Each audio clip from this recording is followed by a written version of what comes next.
You've heard the apology before, but this one sounded different.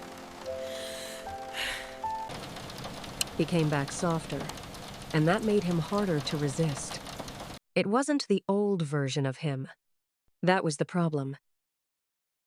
He said everything right. I still didn't feel safe. My name is Nia, and this is where I almost believed him.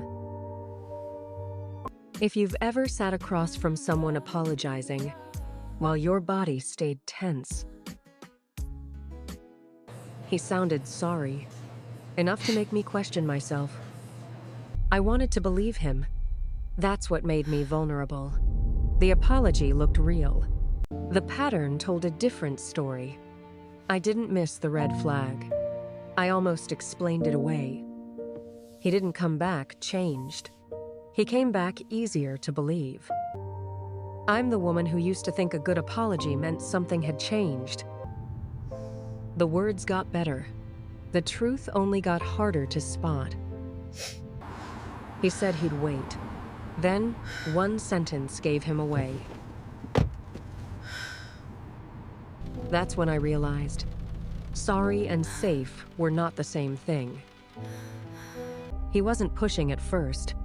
He was pacing himself. He came back clearer, calmer, more convincing.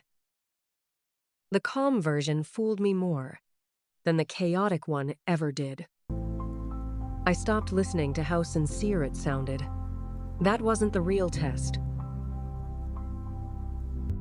The real answer wasn't in the apology. It was in what stayed different after. I almost opened the door again. Then I noticed what hadn't changed. Subscribe for the next episode.